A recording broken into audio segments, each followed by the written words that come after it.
Apocalipsis capítulo 14.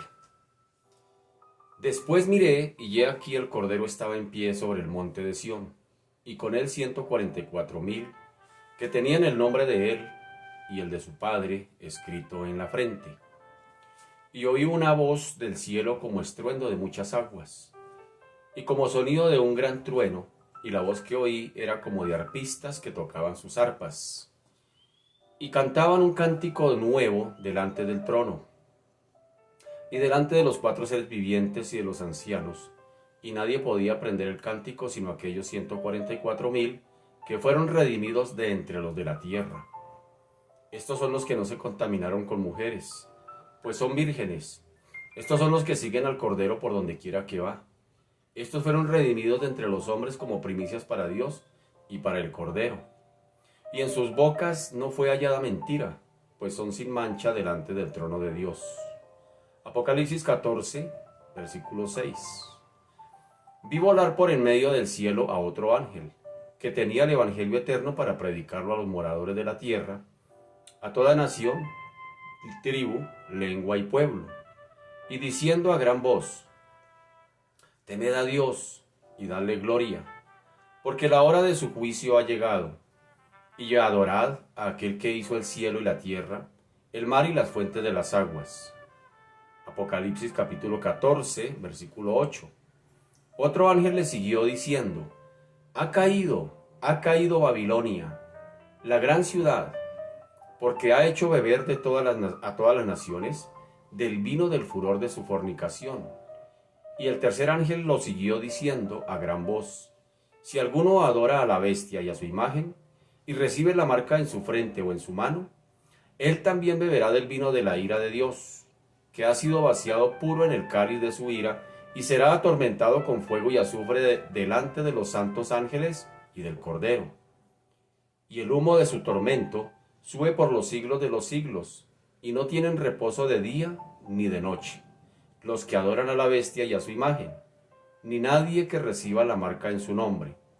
Aquí está la paciencia de los santos, los que guardan los mandamientos de Dios y la fe de Jesús.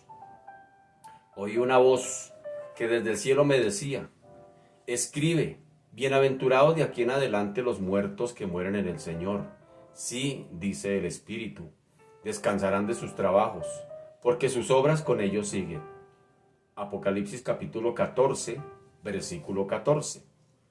Miré y he aquí una nube blanca, y sobre la nube uno sentado semejante al Hijo del Hombre, que tenía en la cabeza una corona de oro y en la mano una hoz aguda. Y del templo salió otro ángel, clamando a gran voz al que estaba sentado sobre la nube: mete tu hoz y ciega, porque la hora de cegar ha llegado, pues la mies de la tierra está madura. Apocalipsis capítulo 14, versículo 16. Y el que estaba sentado sobre la nube metió su hoz en la tierra, y la tierra fue cegada.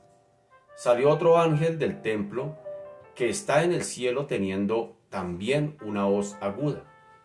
Y salió del altar otro ángel que tenía poder sobre el fuego, y llamó a gran voz al que tenía la hoz aguda, diciendo: mete tu hoz aguda y vendimia los racimos de la tierra, porque sus uvas están maduras. Apocalipsis capítulo 14, versículo 19 y 20.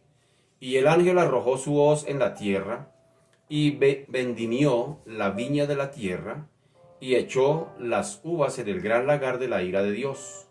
Y fue pisado el lagar fuera de la ciudad. Y del lagar salió sangre hasta los frenos de los caballos por 1,600 estadios. Muy buenas noches tengan todos ustedes, sean una vez más bienvenidos. Hoy jueves 5 de agosto del año 2021, 7 de la noche. Estamos en este espacio, Tiempos del Porvenir, estudio sistemático de nuestro último libro de la Biblia, el Apocalipsis o libro de la Revelación. Viene del griego apocalipsus, que significa quitar, correr la cubierta. Así que el Señor está interesado en que su iglesia pueda ver con claridad y nos quita la cubierta para que podamos ver con claridad todos estos eventos que se darán muy, pero muy próximamente. Bien, Miremos a manera de repaso que el libro de Apocalipsis hemos visto tres de ángeles de los cuales la semana pasada hablamos del primer ángel. Y los ángeles en Apocalipsis, pues, mire que son muy importantes, y no solamente en Apocalipsis, sino a lo largo de prácticamente la palabra del Señor. Mire cómo Dios usa de una manera muy especial a estos personajes que son los ángeles. Por ejemplo, acá en Apocalipsis llevan a cabo un ministerio sobresaliente en relación con los asuntos espirituales de los seres humanos. Los hemos visto como mensajeros celestiales, dirigiendo alabanza, ejecutando juicio, luchando contra Satanás y contra sus huestes. Le reveló en el capítulo 1, le ayudó en la revelación que Juan tuvo allá en el capítulo 1 de Apocalipsis. Y los vemos en el tránsito de este libro de Apocalipsis, a los ángeles en acción, siendo usados y utilizados por Dios de una manera importante. Así que hay que tener en cuenta a estos personajes celestes, es decir, los ángeles. Y ahora los encontramos advirtiendo en estos tres mensajeros, los encontramos ahora en el capítulo 14 advirtiendo a todos los hombres del inminente juicio de Dios. Esto constituirá definitivamente una nueva oportunidad, por un lado, para los que no se han arrepentido, y quizás sea la última inclusive para que los hombres se arrepientan delante del Señor. Es la última llamada de atención, por decirlo de alguna manera, es la última invitación que prácticamente se está haciendo aquí en el capítulo 14.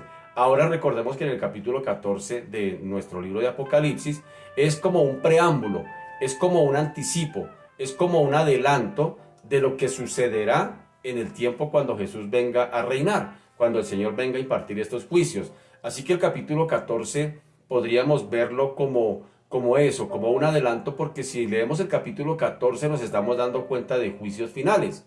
Entonces podríamos decir, como decíamos en días anteriores, entonces ¿qué pasará en el capítulo 15, 16, 17 y lo que sigue ahí en adelante, si el capítulo 14 da la apariencia de que todo ya llegó a su fin? No, es apenas un anticipo. Recuerde que estamos en uno de los preludios que hay entre series de juicios y juicios. Sonó la séptima trompeta, estamos en un preludio hasta el capítulo 16, donde empezará otro ángel, empezarán los ángeles a derramar las copas de la ira de Dios.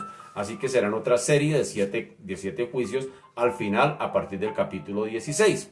Así que lo primero que vemos acá, a manera de recordación, fue que la semana pasada hablamos de este primer ángel en el capítulo 14 que encontramos en el versículo 6.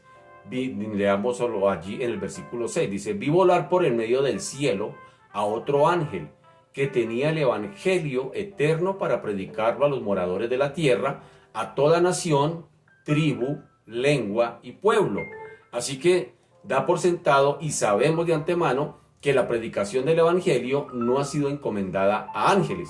Sin embargo, se podría pensar también que, como en el libro de Apocalipsis, en los primeros capítulos, el 2 y el 3, se está hablando de las 7 iglesias de Asia Menor, y a los pastores de aquellas iglesias, a los líderes de aquellas iglesias, se le conoce como ángeles. Usted nota allí, recuerde que cuando el Señor manda a escribir, dice: escribe al ángel de la iglesia que está en Éfeso, escribe al ángel de la iglesia que está en la Odisea. Entonces siempre empieza con ese enunciado: escribe al ángel que está en tal lugar, en tal iglesia, dando alusión a que esos ángeles podrían ser los pastores de aquellas iglesias, los líderes de aquellas iglesias, y podríamos pensar de una manera figurativa que este ángel del versículo 6, capítulo 14, vi volar por el medio del cielo a otro ángel que tenía el evangelio eterno para predicarlo. Podríamos pensar que es uno de esos pastores, pero no nos cuadra. No nos cuadra, porque esto será al final de la gran tribulación, y allá en ese tiempo la iglesia no está en la tierra, la iglesia está en el cielo, ya el Señor la ha raptado. Entonces no podríamos decir que es un pastor de una iglesia que está predicando el evangelio. Entonces, lo que bien decíamos la semana pasada es que a ellos, a los ángeles, no se les encomendó la predicación del evangelio, sino que ha sido siempre una responsabilidad de nosotros. El privilegio y la responsabilidad es de su iglesia, de la iglesia del Señor. Pero quizá lo que tenemos aquí de este ángel que está con el evangelio eterno en sus manos, podríamos pensar que no sea una predicación propiamente del evangelio, sino más bien un anuncio con el fin de que las personas se conviertan. Es decir, un llamado de atención advirtiendo que vienen los juicios. Dice, vi volar por el medio del cielo a otro ángel que tenía el evangelio eterno para predicarlo a los moradores de la tierra, a toda nación, tribu y lengua. Pareciera que es más bien, más que una predicación, podría más bien llegar a ser una advertencia, una última advertencia, y el evangelio significa que son las pruebas, es decir, por habernos el Señor dado el evangelio, que es Jesucristo mismo, con toda su obra de muerte en la cruz, de resurrección, de ascensión al reino de los cielos otra vez al Padre, pues no es otra cosa más que sencillamente una recordación y una prueba de que el mundo no tiene excusa, de que no puede presentarse delante de Dios a ser juzgado. No se puede presentar el ser humano a decirle a Dios, yo no sabía que había un evangelio, yo no sabía que Jesucristo había venido a la tierra a salvar. Es decir, el evangelio es la prueba. Recuerde que el Señor Jesucristo vino aquí a la tierra a salvar y vino como abogado. El abogado lo que hace es defender al acusado. Sin embargo, cuando Jesucristo venga por segunda vez, ya no vendrá como abogado, sino vendrá como juez. Y ya no habrá oportunidad para el pecador. Entonces, podríamos dar por sentado, de alguna manera, de que este ángel, con el evangelio en sus manos, no es otra cosa más que mostrarle a la humanidad diciéndole, mire, se acercan los juicios de Dios y miren el elemento por el cual van a ser juzgados. Y de hecho, al final, en el capítulo 20, se abren los libros. Y entre ellos, pues imagínense cuál es el libro que se va a abrir. Sí, Señor, la Biblia, la palabra de Dios, para que el ser humano no tenga excusa de que no habían buenas noticias de parte de Dios para esta raza humana. Bien, así que podríamos pensar eso, que es una última advertencia para los seres humanos para que se conviertan, para que se arrepientan, para que se vuelvan a Dios, y que podríamos pensar que es un anuncio anticipado de la consumación del juicio de Dios. Sin duda, todavía habrá oportunidad para el arrepentimiento hasta el último momento, pero parece que no es esta la finalidad principal. Es decir, la finalidad principal no es predicar el evangelio, porque esa tarea ni siquiera la están haciendo los ángeles. Esa tarea la están haciendo los 144.000 sellados, que son los 144.000 judíos, y también lo hicieron los 2 testigos que fueron muertos por el anticristo. Así que aquí no se les encomienda a ángeles predicar el evangelio como tal. Más bien podría ser un anuncio, un anticipo de ese anuncio, valga la redundancia, de los juicios que vienen sobre esta tierra, y como elemento de testimonio, como prueba, va a ser el evangelio de Dios a través de Jesucristo mismo, que es Cristo mismo el evangelio, aquí en la tierra, para mostrarle a los seres humanos de que hubo oportunidad, hubo oportunidad de arrepentimiento, y que cuando lleguen los juicios de Dios ya no habrá excusa. Ya el ser humano no podrá excusarse. Ahora entremos hoy, eso a manera de repaso del primer ángel que ya vimos la semana pasada. Entremos en materia hablando del segundo ángel. El segundo ángel, si usted tiene una Biblia Reina Valera, encontrará un título. Yo respeté ese título. Dice, el anuncio de la caída de Babilonia. El anuncio de la caída de Babilonia. El segundo ángel. Entonces, en el versículo 8 dice, otro ángel le siguió diciendo, ha caído Babilonia, la gran ciudad, porque ha hecho beber a todas las naciones del vino del furor de su fornicación. Aquí tenemos la primera mención a Babilonia en este libro de Apocalipsis. Y aunque en este momento su caída era todavía futura, sin embargo, era tan cierta que la palabra de ella como si ya hubiese sucedido. Es decir, cuando se habla de la caída de Babilonia, en el capítulo 14, recuerde, parece que ya hubiese caído, ha caído Babilonia. Pero eso se dará cuando lleguemos al capítulo 17 y el capítulo 18. Por eso le estaba diciendo que el capítulo 14 pareciera un anticipo de lo que va a suceder allá en esos capítulos. Y aunque era tan cierta esa palabra caída, es como si ya hubiese sucedido, como expliqué hace un momento, el hecho de que su caída se repita 2 veces en este libro da cuenta de que definitivamente se producirá. Se producirá con absoluta certeza. Se habla aquí por primera vez en el capítulo 14 y se volverá a hablar de Babilonia en el capítulo 17, y en el capítulo 18. Así que, ahora bien, ¿a qué Babilonia se refiere? Aquí cuando se habla de Babilonia, porque ha habido muchas conjeturas acerca de esa Babilonia. ¿A qué Babilonia se refiere Apocalipsis aquí cuando está hablando de ha caído Babilonia? Bueno, pues las alusiones a Babilonia son frecuentes a lo largo de la escritura.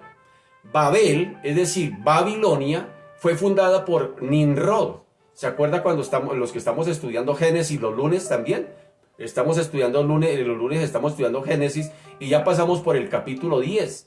Recordemos qué pasó con esa tal Babilonia, con esa torre de Babel y quién es Nimrod. Entonces miremos en el capítulo 10 del Génesis, rápidamente yo voy leyendo, ustedes vayan tomando nota para que después cotejen los textos que les doy para que los cotejen con más calma. Dice, y Cus, Génesis 10, 8 al 10, dice, y Cus engendró a Nimrod, quien llegó a ser el primer poderoso en la tierra. Este fue vigoroso cazador delante de Jehová, por lo cual se dice, así como Nimrod, vigoroso cazador delante de Jehová. Y fue el comienzo de su reino Babel, Erech, Akkad y Calne en la tierra de Sinar. Es decir, allí se estableció un centro de idolatría. Nimrod funda esa torre de Babel y de allí nace Babilonia, pero es prácticamente el centro, el epicentro de la idolatría, desde donde se desafió definitivamente, abiertamente, la soberanía de Dios. Leamos en el capítulo 11 del Génesis. Mire lo que dice. Tenía entonces toda la tierra una sola lengua y unas mismas palabras, y aconteció que cuando salieron de oriente, hallaron una llanura en la tierra de Sinar y se establecieron allí. Y se dijeron unos a otros, vamos, hagámonos ladrillo y cosámoslo con fuego. Y les sirvió el ladrillo en lugar de piedra y el asfalto en lugar de mezcla. Y dijeron, vamos, edifiquemos una ciudad y una torre, cuya cúspide llegue al cielo, y hagámonos un nombre, por si fuéremos esparcidos sobre la faz de toda la tierra. Estos versículos nos están dando claridad de que aquí hay una rebeldía abierta del ser humano hacia Dios. En el capítulo 11 del Génesis lo encontramos cuando ellos se determinan a la cabeza de Nimrod de levantar una ciudad, pero también de levantar una torre, como muestra, como señal de su soberanía, de su autosuficiencia sin Dios, fuera de Dios. Es decir, ellos dicen, edifiquémonos, hagámonos un nombre, y nombre pues significa autoridad. Ellos sencillamente que están abiertamente rechazando, abiertamente rebelándose contra Dios. Y a través de toda la historia de la Biblia, esta ciudad, Babilonia, y el reino que desde ella se gobernaba, aparece como un sistema mundial de corrupción, de idolatría, que se rebela abiertamente contra Dios. Así que, en cuanto a la descripción de Babilonia como la gran ciudad, pues no hay duda de que es un eco prácticamente de las palabras del mismo Nabucodonosor.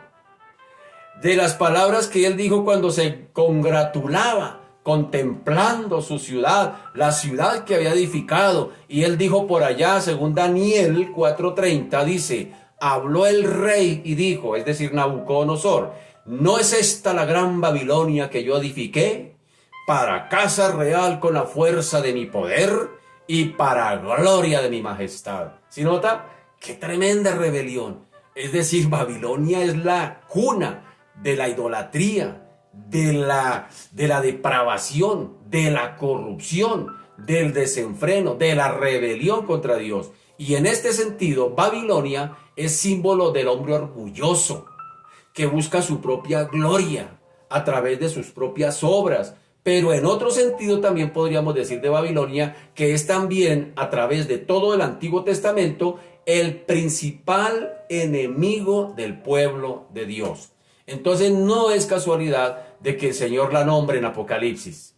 No es casualidad. Tiene un sentido de ser, tiene una razón de ser. Fueron los babilonios quienes destruyeron Jerusalén y el templo cuando vinieron y se llevaron cautivos a la gente de Judá para Babilonia, que estuvieron 70 años allá. Y también fueron ellos quienes estuvieron cautivos a los israelitas allá. 70 años. Sin embargo, aquella gran ciudad de la antigüedad pues fue destruida, tal como lo había anunciado de antemano el profeta de Dios, el profeta Isaías. Esta ciudad también fue destruida y esta mañana hablábamos respecto a eso. Babilonia, Dios permitió que viniese y cautivara a Jerusalén y se lo llevaran cautivos. Sin embargo, para ellos también hubo un castigo. Eso lo encontramos en Isaías 21. 21:9 dice: y he aquí vienen hombres montados, jinetes de dos en dos.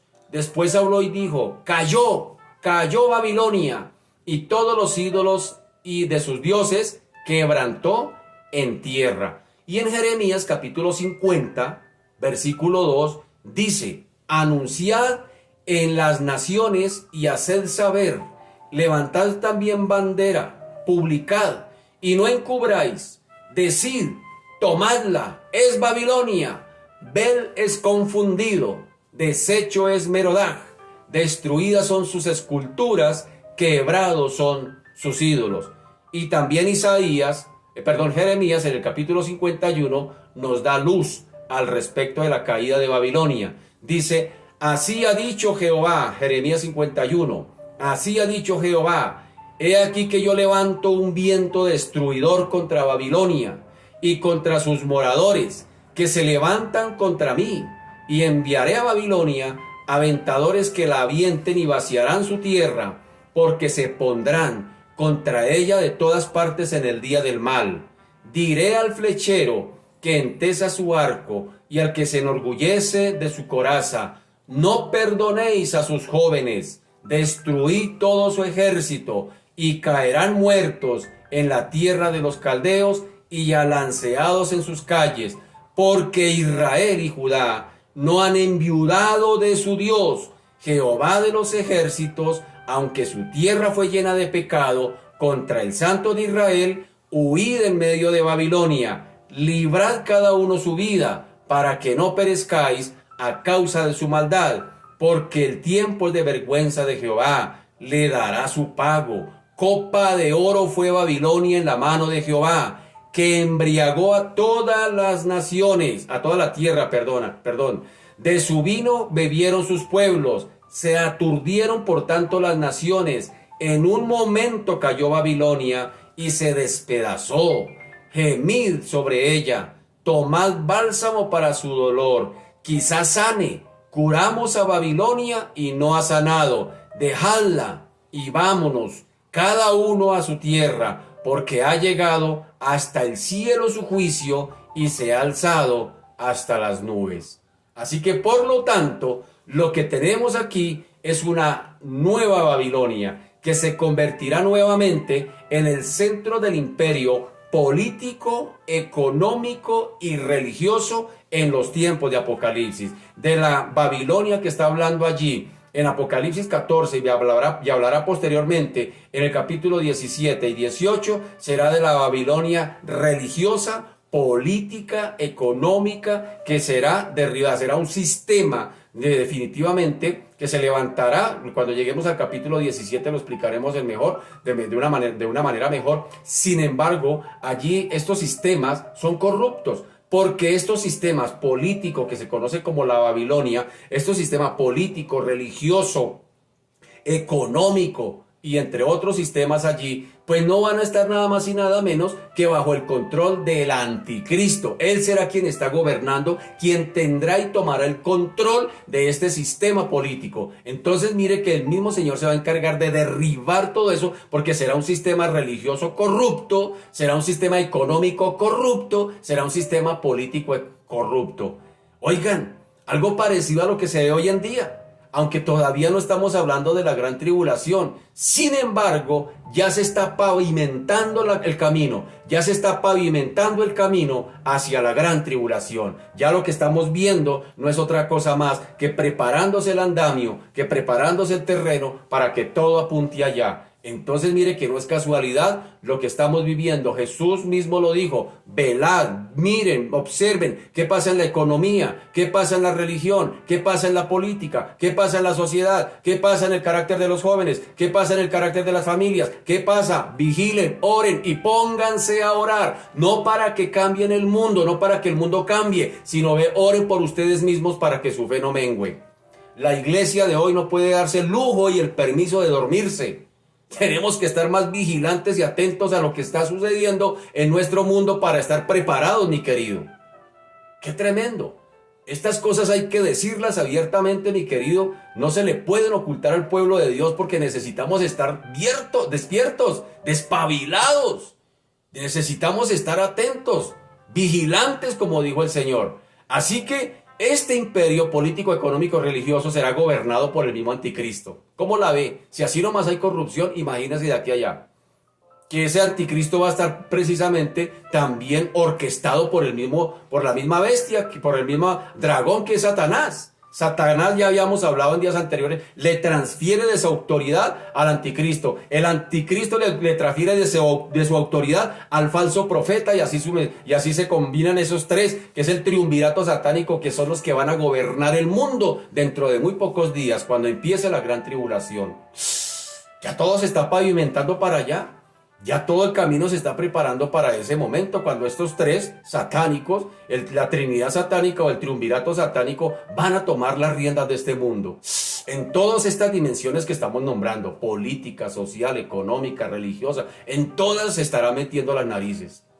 Tremendo lo que espera para este mundo. Así que, como no puede ser de otra manera, desde que el anticristo tome el gobierno de todo esto, pues también se levantará a hacer guerra contra Dios y perseguirá a su pueblo. Y como no puede ser de otra manera, su principal meta será la de ejercer su perversa influencia de maldad sobre todas las demás naciones. Por eso dice Babilonia, dice el versículo 8. Otro ángel le siguió diciendo: ha caído Babilonia, todo este sistema que acabo de hablar, religioso, político, ha caído la gran Babilonia, la gran ciudad, porque ha hecho beber a todas las naciones del vino del furor de su fornicación.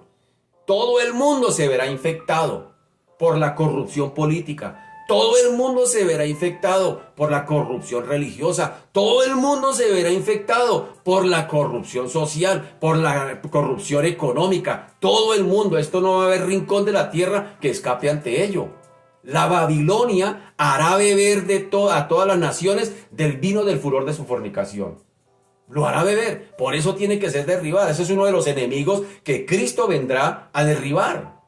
Babilonia, como sistema político, económico y religioso, actuará como un agente antidios en el mundo, corrompiendo, como dije hace un momento, a todas las naciones. Todas las naciones van a ser corruptas. ¿Por qué? Porque quien va a estar gobernando detrás de todo eso, pues va a ser el mismo Satanás, con el anticristo a la cabeza, y con el propagandista del anticristo, que es nada más y nada menos que el falso profeta. Él estará para hacerle propaganda al anticristo. Ese es un triunvirato que están ahí. Así que Jeremías 51, estas palabras prácticamente son un eco de que caerá Babilonia, y son un eco de las mismas palabras que pronunció el profeta Jeremías. El profeta Jeremías dijo en el capítulo 51: copa de oro fue Babilonia en la mano de Jehová, que embriagó a toda la tierra. De su vino bebieron los pueblos, se aturdieron por tanto las naciones. ¡Qué tremendo!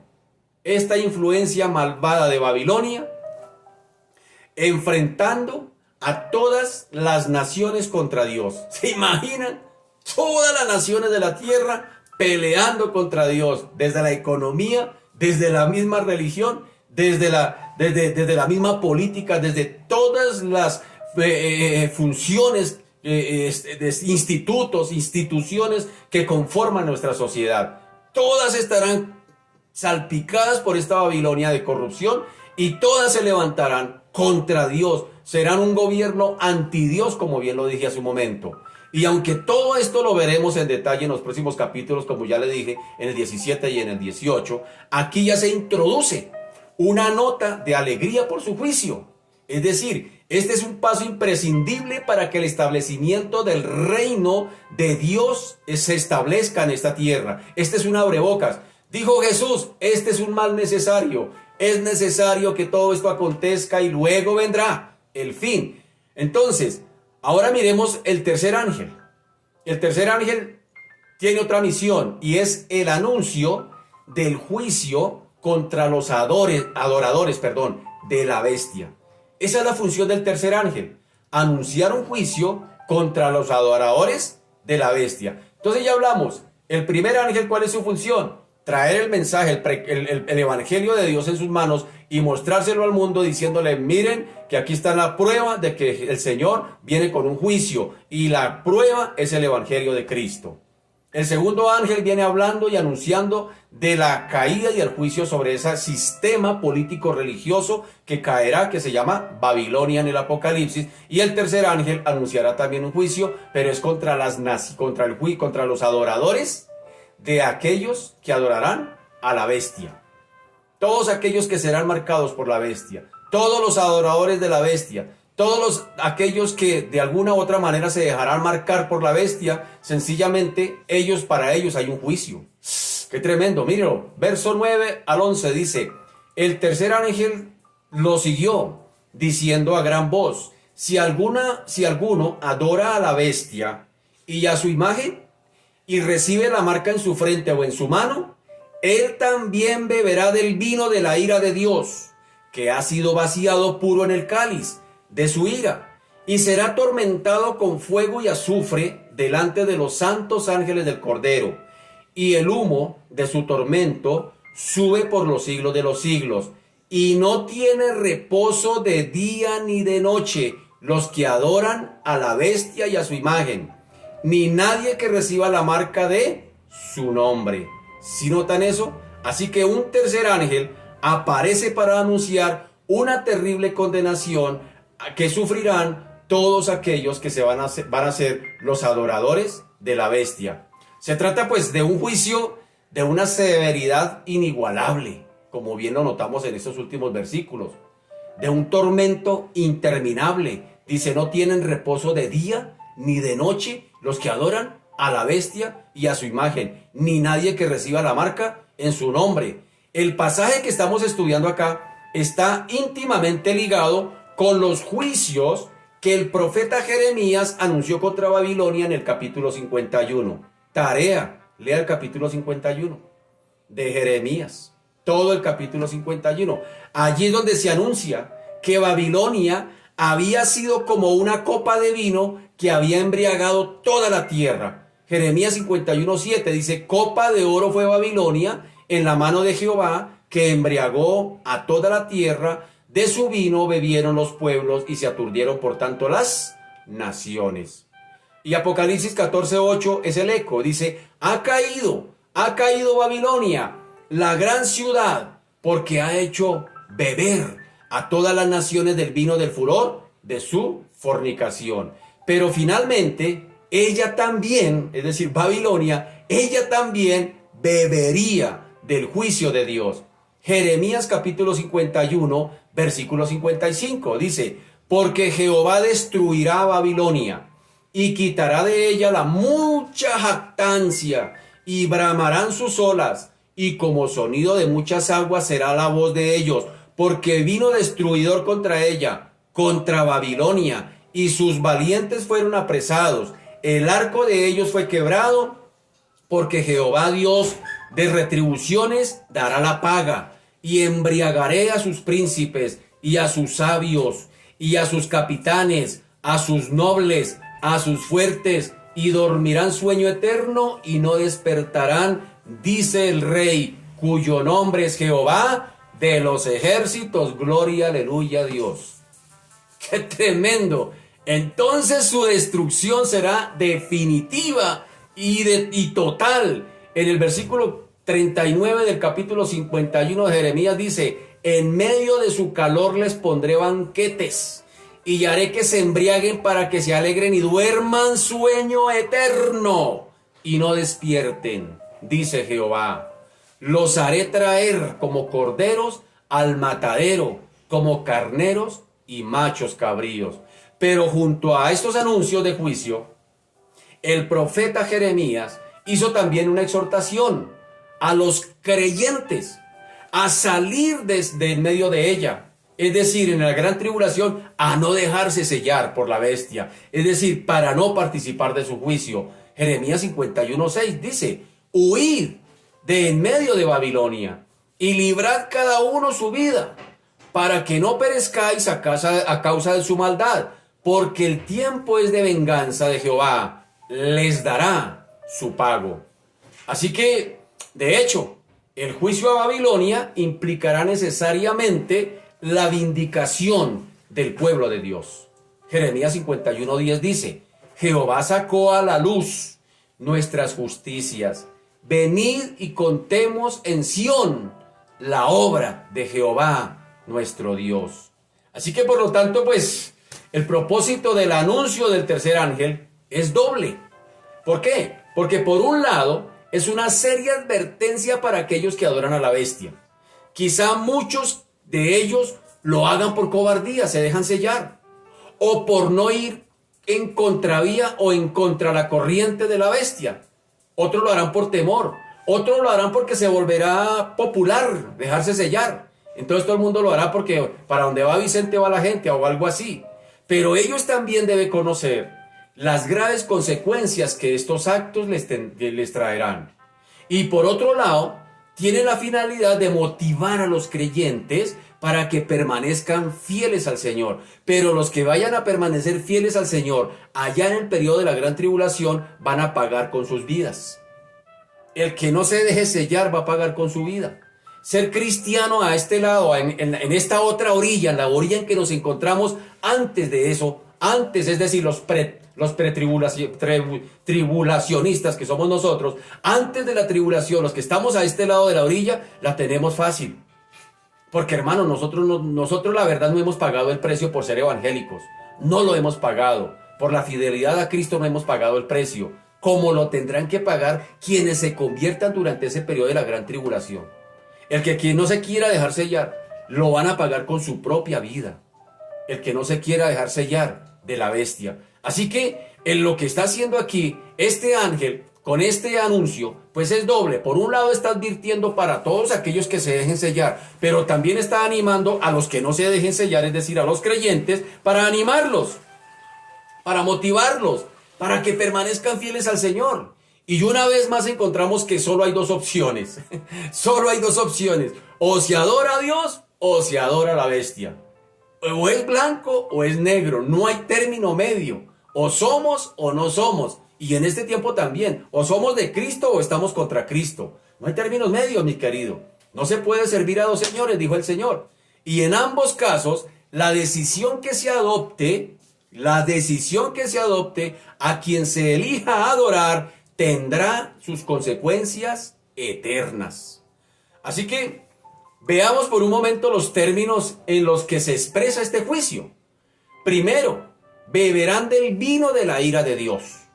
Empecemos por notar que aquellos que adoran a la bestia y a su imagen, dice, beberán del vino de la ira de Dios que ha sido vaciado puro en el cáliz de su ira. Aquí se compara la ira de Dios con el vino puro. Es decir, con el vino que no ha sido mezclado con agua. Y la idea es que la ira de Dios caerá sobre los adoradores de la bestia sin ningún tipo de piedad ni de misericordia. Oiga, qué fácil es hablar del amor de Dios. Dios nos ama, Dios te ama. Dios, soy el hijo consentido de Dios. Ay, Dios me tiene en la buena. Tan chévere que es Dios, solo amor, Dios es amor, pero Dios también es fuego consumidor y Dios también es justicia. Y cuando venga a impartir su ira, mi querido, no tendrá misericordia, lo hará sin compasión, porque vendrá como juez. Yo no lo digo esto para asustarlo, pero sí para advertirlo, para ponerlo mosca. Así que dice el Salmo 75:8, porque el cáliz está en mano de Jehová, y el vino está fermentado, lleno de mistura, y él derrama del mismo, hasta el fondo lo apurarán, y lo beberán todos los impíos de la tierra. Señor, guarda nuestras familias. Jeremías 25 dice, porque así me dijo Jehová, Dios de Israel, toma de mi mano la copa del vino de este furor, y da a beber de él a todas las naciones a las cuales yo te envío, y beberán, y temblarán, y enloquecerán a causa de la espada que yo envío entre ellas. Y si no quieren tomar la copa de la mano para beber, les dirás tú, Así ha dicho Jehová de los ejércitos, tenéis que beber. Más reversa tiene un avión, mi querido. Por más que la gente se haga necia al mensaje del evangelio, por más que la gente no quiera oír estas cosas, mi querido, el Señor no va a dejar de que la gente impía beba del vino de su furor. Esos juicios no tienen reversa. Dios no lo va a cambiar, hermano. La ardiente ira de Dios, contenida a través de los siglos, de tanta paciencia que ha tenido con esta raza humana, será finalmente desatada sobre toda esta humanidad pecadora. Y en ese momento ya no habrá más esperanza ni consuelo para aquellos que se rebelaron contra Dios. ¡Qué tremendo eso! Con frecuencia nosotros escuchamos a algunas personas indignadas contra Dios, diciendo en su ignorancia: y si Dios existe, entonces ¿por qué no hace justicia en el mundo? ¿Por qué tanta maldad? No se dan cuenta de que lo único que detiene sus juicios definitivamente es su misericordia. Lo está esperando a usted. Y muchos de ellos hasta el día de hoy la rechazan de una manera arrogante. No quieren con Dios todavía, y Dios hasta el momento sigue extendiendo su misericordia. Creen ellos que en el día que Dios juzgue este mundo, ellos se librarán, porque no son ni asesinos, ni violadores, ni ladrones. Pero la cuestión determinante no es esa. La cuestión determinante aquí es, sino que ellos mismos no son adoradores de Dios. ¿Qué es un adorador? Que reconoce a Dios por quien es Él. Y en ese caso, por lo tanto, también estarán bajo el justo juicio de Dios. El profeta campesino dijo de la siguiente manera: Amós dijo: ay de los que desean el día de Jehová. ¿Para qué queréis este día de Jehová? Será de tinieblas y no de luz. Como el que huye de delante del león y se encuentra con el oso, o como si entrara en casa y apoyare su mano en la pared y le muerde una culebra. No será el día de Jehová tinieblas sino luz, oscuridad que no tiene resplandor. Los sufrimientos, mi querido, ocasionados por el no adorar, o mejor, los ocasionados por no querer adorar a la bestia, no serán nada comparables. Aquellos que van a padecer por no querer adorar a la bestia, esos sacrificios que van a padecer no son nada comparables, serán insignificantes en comparación con aquellos que vendrán cuando la ira de Dios se manifieste en este mundo. ¡Qué tremendo! Además, Babilonia y el reino de maldad que simboliza, como ya lo nombramos, no durará para siempre, sino que muy pronto será destruida. Dice, ha caído Babilonia. Esta es otra poderosa razón para no formar parte de ese sistema corrupto. Lo segundo que ellos van a recibir, dice que serán atormentados con fuego y con azufre. El ángel describe en qué consistirá este castigo para todo aquel que adore a la bestia. Dice, y será atormentado con fuego y azufre delante de los santos ángeles y del Cordero. Así que el juicio con fuego y azufre, pues nos recuerda al que tuvo lugar en la destrucción de Sodoma y de Gomorra. Génesis 19 dice, subió Abraham por la mañana al lugar donde había estado delante de Jehová y miró hacia Sodoma y Gomorra y hacia toda la tierra de aquellas llanuras miró. Y he aquí que el humo subía de la tierra como el humo de un horno. Y en Lucas capítulo 17, versículo 28, tome nota de esos textos rápidamente, dice, asimismo como sucedió en los días de Lot, comían, bebían, compraban, vendían, plantaban, edificaban. Mas el día en que Lot salió de Sodoma, llovió del cielo fuego y azufre y los destruyó a todos. Así será el día en que el Hijo del Hombre se manifieste. Dios santo, Dios nos libre. Pero nos habla también de la terrible agonía que sufrirán los adoradores de la bestia. Una pequeña cantidad de azufre en el aire se cree que hace imposible el respirar. Pero cuando el azufre llega en contacto con la piel, produce un dolor indescriptible. Es tremendo. Así que, si a esto le sumamos el fuego, podemos empezar a tener una idea del tormento que sufrirán los seguidores de la bestia. Pero no solo los que no se hayan arrepentido sufrirán este castigo. También la bestia, el falso profeta y Satanás, ese triunvirato satánico, la Trinidad satánica, estos tres compinches también serán arrojados finalmente en el lago de fuego que arde con azufre. O sea, el mismo infierno. Apocalipsis 19:20 dice: y la bestia fue apresada, la bestia, es decir, el anticristo, y con ella el falso profeta, es decir, su ayudante, que había hecho delante de ella las señales con las cuales había engañado a los que recibieron la marca de la bestia y habían adorado a su imagen. Estos dos fueron lanzados vivos dentro de un lago de fuego que arde con azufre, es decir, el mismo infierno, para no salir de allí jamás. Y Apocalipsis 20:10 dice: y el diablo que los engañaba fue lanzado en el lago de fuego y azufre, donde estaban la bestia y el falso profeta, y serán atormentados día y noche por los siglos de los siglos. Es decir, allí el dragón irá a hacerle compañía después de 1000 años, porque cuando la bestia, es decir, el anticristo y el falso profeta, sean lanzados al lago de fuego, Satanás será atado por 1000 años. Será el periodo del milenio. Y una vez que vaya terminando el milenio, Satanás volverá a ser levantado para una vez ser ajusticiado y ser lanzado donde están sus dos compadres. Es decir, la bestia, que es el anticristo, y la otra bestia, que es el falso profeta, les hará compañía una vez y por todas. Allí será su fin definitivo. El anuncio del tercer ángel choca frontalmente, porque con la tendencia moderna de pensar en un Dios de amor, que finalmente perdonará a todos los hombres, aunque no se hayan arrepentidos, como dicen unos por ahí, es que Dios es tan bueno que Él va a mandar a todos para el cielo.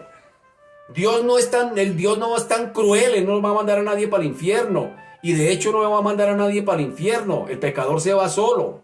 Pero lo cierto es que la Biblia afirma y otra vez que el pecado tiene consecuencias que seguirán al pecador más allá, óigame bien, seguirán al pecador más allá de la muerte, porque la muerte es la puerta de entrada a una eternidad. Vida eterna para los que están con Cristo y condenación eterna para los que rechazaron a Cristo. Pero la muerte es la puerta de entrada, no es el fin de. La puerta de entrada es el comienzo de una eternidad. Así que notamos también que este juicio, o mejor, que la misma Biblia nos está afirmando y una y otra vez que el pecado trae esas consecuencias, que alcanzarán al pecador o a los seres humanos, digámoslo de esta manera, socialicémoslos a todos, a los seres humanos, definitivamente el pecado traerá consecuencias para el pecador, condenación eterna, pero para el que creyó en Cristo, vida eterna, como dice Juan 3:16. Sin embargo, si el pecador no se ha reconciliado con Dios, por otro lado también notamos que este juicio será llevado a cabo delante de los santos ángeles y del Cordero. ¿Quién es el Cordero en Apocalipsis? Sí, Señor, nuestro Señor Jesucristo. Tal vez debamos pensar en los ángeles como los encargados inclusive de ejecutar el juicio bajo la supervisión de nuestro Señor Jesucristo. Ellos también tienen un papel importante allí en Apocalipsis, pero en cualquier caso, su presencia allí en Apocalipsis indicará la santa aprobación divina de esta sentencia condenatoria de parte de ellos. En los pasajes anteriores ya vimos cómo los creyentes tendrán que sufrir la humillación pública y la oposición por causa de su fe, pero todos ellos serán vindicados, óigame bien, serán vindicados cuando los pecadores rebeldes sean juzgados delante de este noble tribunal. Cada uno recibirá su justa retribución. Y todos estos pecadores serán conscientes, óigame bien, serán conscientes, porque de estar, o mejor, ellos van a estar con conciencia, van a saber, van a estar observando en su angustia por los ángeles y también por el Cordero a quien menospreciaron. Ellos van a estar allí recibiendo los justos juicios, porque dice que los van a ser resucitados en el capítulo 20 de Apocalipsis. Dice, y los muertos van a ser resucitados. Es decir, esa segunda resurrección ¿para quién va a ser?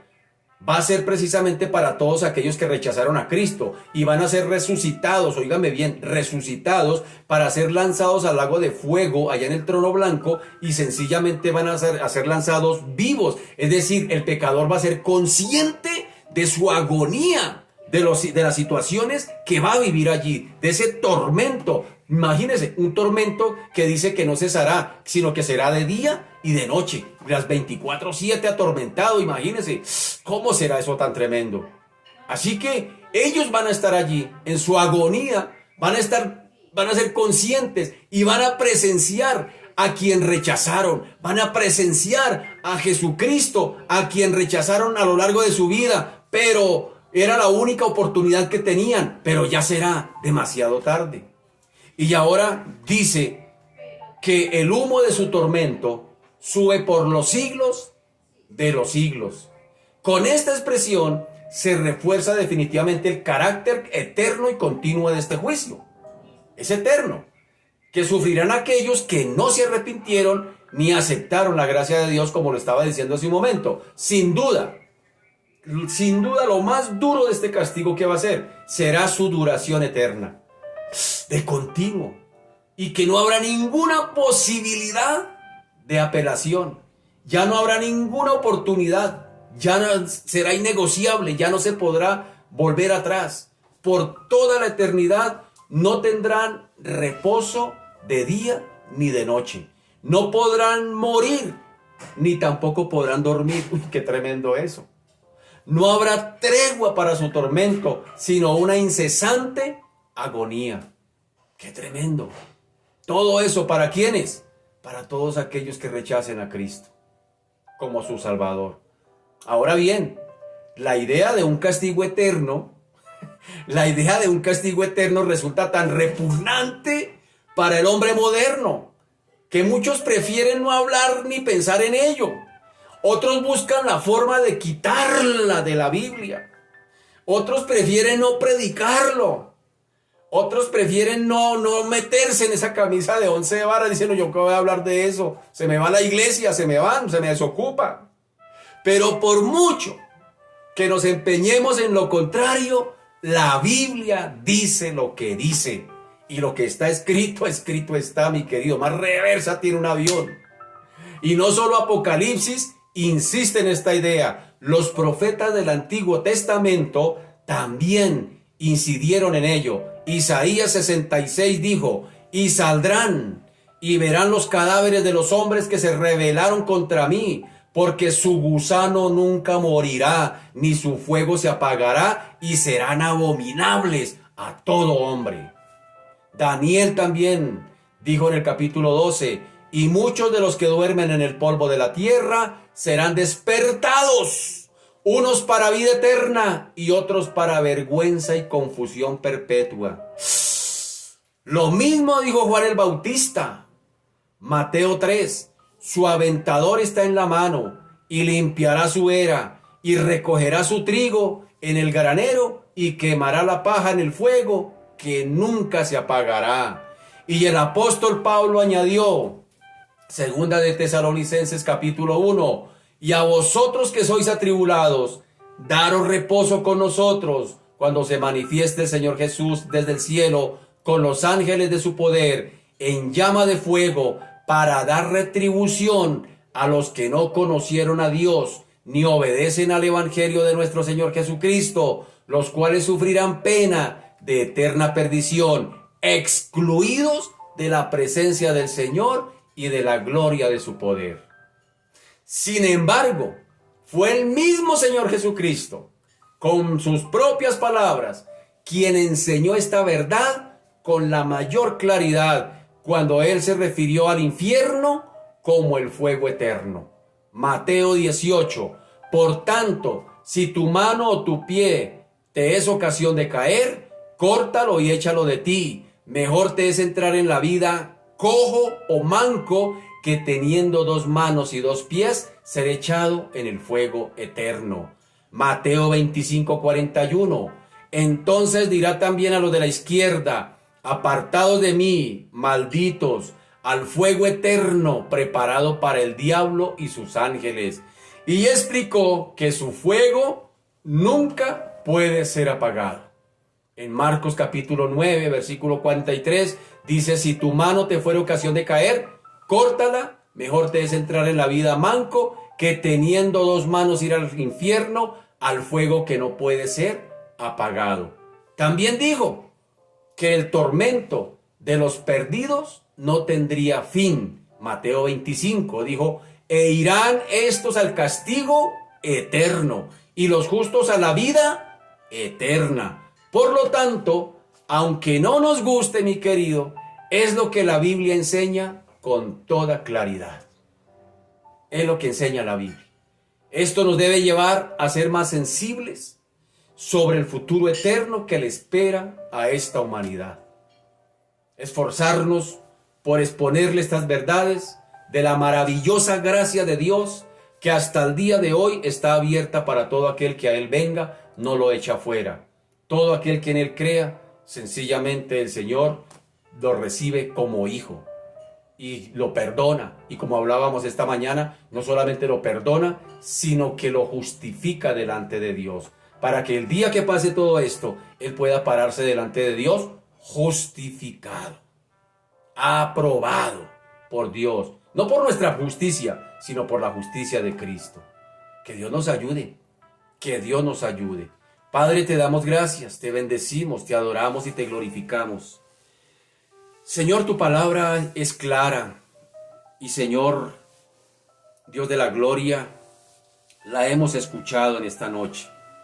Señor Dios de los cielos, para algunos, Señor, estas palabras pueden ser aterradoras, pero más que aterradoras, bendito Señor, son palabras de esperanza.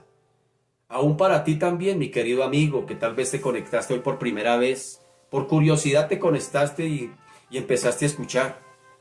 Si te arrepientes delante del Señor, si reconoces tus pecados, Dios te perdona, te justifica. Dios te salva de esos terribles juicios que vendrán.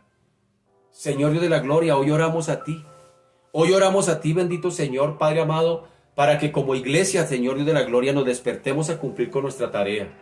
La responsabilidad que tenemos, bendito Señor, oh Dios de los cielos, es de dar a conocer el regalo de la gracia a esta humanidad que está sin esperanza, que tal vez se queja, que tal vez lo que está sucediendo en nuestro mundo actual, que tal vez, bendito Señor, Dios ve que no hay personas creíbles. Dice, pero ¿a quién le creo? Todo el mundo miente, todo el mundo engaña.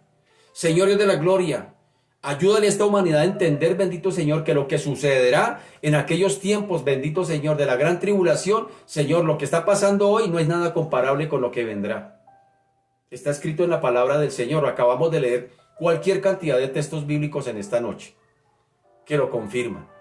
Y Señor Dios de la gloria, ya está escrito, ya está dentro de tu programa, ya tú lo estipulaste así y así se hará, se cumplirá. Señor Dios de la gloria, ya no habrá cómo volver atrás. Señor de la gloria, lo que tú te has propuesto hacer se cumplirá, bendito Señor. Gústenos o no nos guste como seres humanos. Bendito Señor, oramos a ti, como orábamos esta mañana. Espíritu Santo, una vez más te pedimos, trae a convicción de pecado, justicia y juicio a esta humanidad, a nuestras familias, a nuestros vecinos, amigos, conocidos. Pero Señor, también como iglesia necesitamos predicar el evangelio, porque el Espíritu Santo necesita de una herramienta para convencer al pecador, y esa herramienta se llama la palabra de Dios predicada, la que el oyente, la que el pecador ha oído. Por eso dice por allá en Efesios capítulo 1, dice, por cuanto habéis oído el evangelio y habéis creído en él, fuisteis sellados con el Espíritu Santo de la promesa, que son las arras, el anticipo, el adelanto hasta el día de la posesión adquirida. Es decir, cuando todo esto vaya a acontecer, que seremos guardados, que el Señor vendrá por su ecaleo, a sacar su iglesia fuera de este mundo. Él mismo va a venir a llevársela. Señor Dios de la gloria, ayúdanos como iglesia. Señor, que podamos verdaderamente partir contigo. Que verdaderamente cuando tú vengas, Señor, guárdanos de quedarnos. Guárdanos de que tenga que decirnos: apartados de mí, hacedores de maldad, no los conozco. Guárdanos, guárdanos. Señor, que podamos escuchar de tus labios, Padre amado, Dios de la gloria, buen siervo y fiel. En lo poco fuiste fiel, te voy a poner en lo mucho. Fuiste fiel en lo poco, es decir, en tu vida y en esa tierra, padeciste, fuiste fiel. Ahora te voy a poner en lo mucho, te voy a poner en un reino, en el reino de los cielos. Señor, ayúdanos. Ayúdanos como Señor Dios de la gloria, como pueblo de Dios, a no estar distraídos, a no dejarnos entretener y distraer por todas aquellas cosas que quiere colocar el enemigo, para que no atendamos lo que está sucediendo en nuestro mundo, para que pasemos ignorantes, para que pasemos, Señor Dios de la gloria, indiferentes ante las situaciones que nos ha correspondido vivir.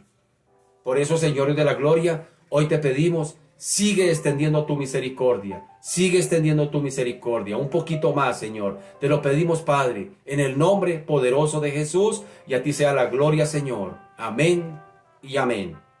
Bien, mis amados, muchas gracias por su fina sintonía. Una feliz noche para todos, que Dios nos ayude, que Dios le ayude. Hermanos, muchas bendiciones, que descansen, un abracito para todos. Chao, bendiciones.